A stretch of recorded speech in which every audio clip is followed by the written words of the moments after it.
First, can you tell me just a little bit about your character, Kate, who this woman is? Well, I play Kate Walker.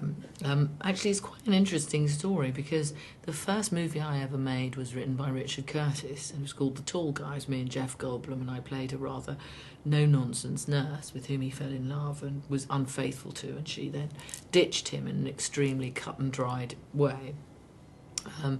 And Joel, when he was a young boy, our writer-director, saw this movie and decided to take that character and develop her into the older version. And so she's sort of existed on screen before in a different form, but still called Kate.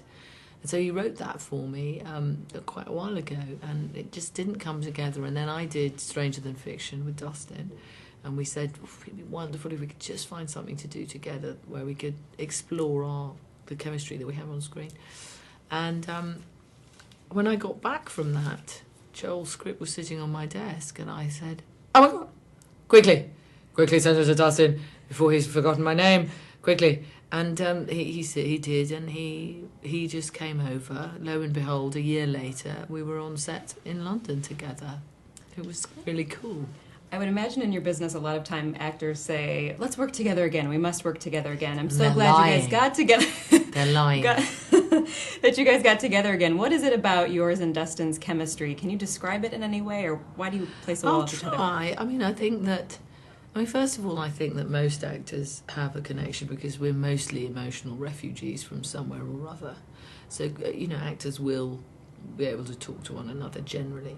But working together is a different matter because everyone has their own method.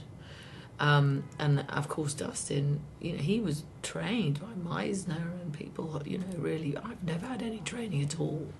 So I thought, well, I didn't know what to expect.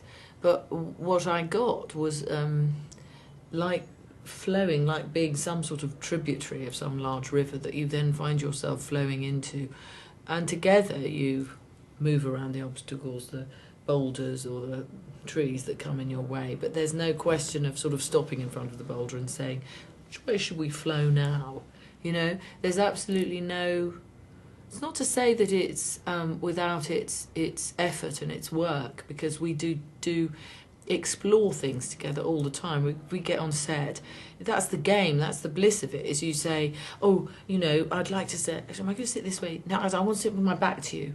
So if you've got my back, then you've got something to react to. Something to, we would just work and work like that.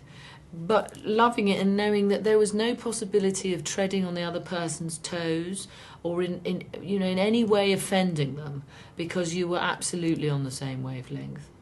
And I imagine, too, for Joel Hopkins, describe what it was like working with him and allowing you to sort of have that freedom. Well, it was a learning curve for Joel, because we did take control to a certain extent. But he was incredibly good about it, because he's a very clever guy. And, I think one of the reasons the movie has worked, well, the main reason is he had all the raw material, that's fine, but then he had to put the thing together. And he's done it without making it remotely sentimental, which I thought was a great achievement. He's just got the right amount of pain and pleasure. When you're watching a romance, it can't be treacly, it can't be you've got to feel, especially if it's older people, that it's absolutely authentic. Otherwise, why are you watching it? This isn't escapism. It's about real life and real love. So you must get it right. The actors must get it right. And then the director, as he's putting it together, must get it right. So it's knife-edge stuff, actually. And yet what comes out is something that doesn't feel like that at all.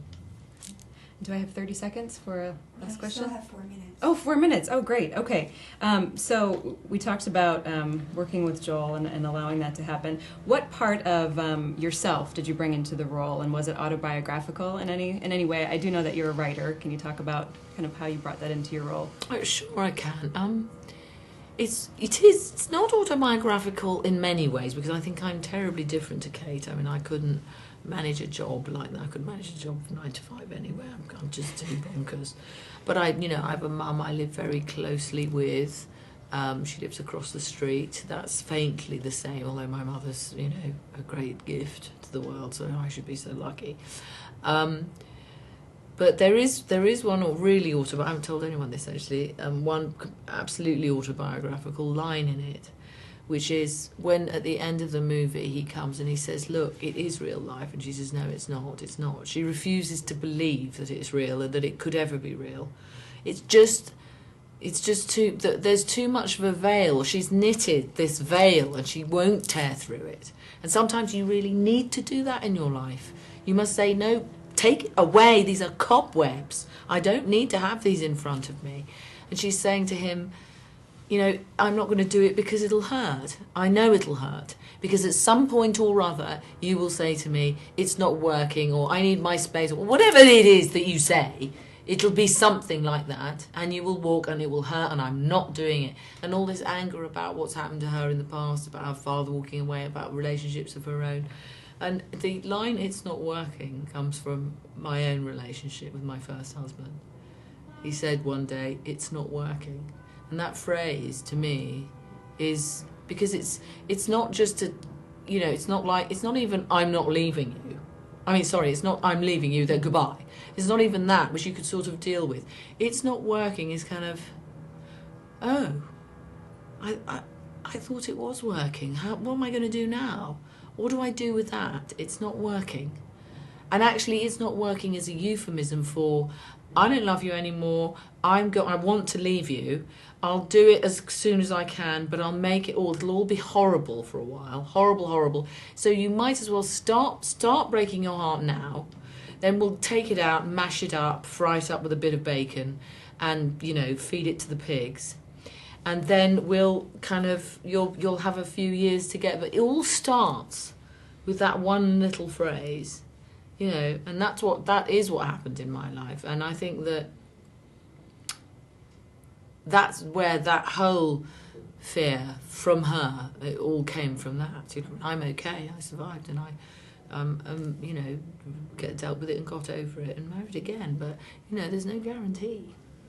And speaking of that scene, that's my absolute favorite. There's so many great scenes in the film, but when you say that when Dustin says, this is real life, and you said you almost wished he didn't show because, you know, you didn't want to be disappointed, and it's easier that way to be disappointed. Yes. Do you agree with that? Do you agree with this message in the film, that it's never too late to sort of find love and be re-energized? I'm sure it's never too late, but I think that it's a rare person who leaves themselves open to it. I do. I mean, you know, the slight problem is that falling in love, in a sense, is a young person's game. Because falling in love in itself is a sort of crazily solipsistic, narcissistic moment. You know, you meet someone, you mirror each other, you are each other, you become each other, and then slowly you have to separate, and then you have to decide whether you can carry on. You know, some people just want that moment to repeat itself again and again and again. If you're going to go on with it, then you'll go into a totally different and utter thing. So falling in love, the coup de foudre, you know, the real falling in love, I think is, you know, it's a fantastic thing, but it doesn't, of course, we all know it doesn't last. But for young people who are still, after all, immortal, it's okay that it doesn't last. For older people who are not immortal, who are facing and living with their mortality, it's not okay. It's hard, it's scary. Well, thank you so much. I know we're being wrapped. I could talk to you all day. Thank you so much. Thank you so much.